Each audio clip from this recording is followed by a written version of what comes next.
Laissez-moi vous montrer comment faire la poche non zippée qui se trouve sur le devant du sac.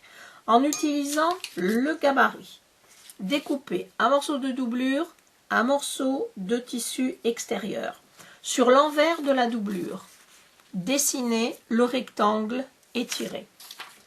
Ensuite, placez la doublure à 4 cm à partir du haut du panneau et surtout, mettez-la bien au milieu en faisant correspondre les encoches.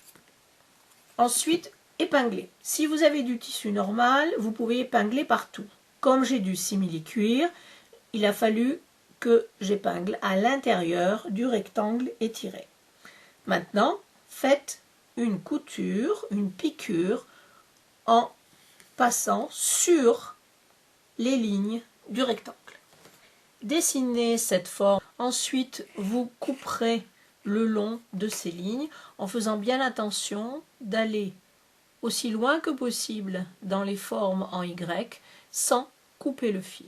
Faites passer la doublure à travers la fente d'un côté et évidemment de l'autre. Aplatissez bien les coutures. Mettez des pinces pour dompter le simili-cuir ou bien simplement des épingles ou une faux filure si vous avez des tissus. Maintenant, faites une surpiqûre à 3 mm du bord, longueur de point 3,5 tout autour. Voici ce que ça donne sur l'envers. Maintenant, mettez endroit contre endroit, alignez les bords des deux tissus et faites une piqûre en ne prenant que ces deux tissus tout autour, comme vous le feriez pour une poche zippée, cachée et doublée.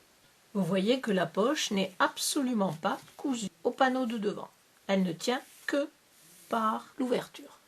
Dans la boîte de description en dessous de la vidéo, je vous donnerai le lien vers le tuto que j'ai fait qui explique comment faire une poche zippée cachée doublée. Vous verrez comment on fait cette couture en détail.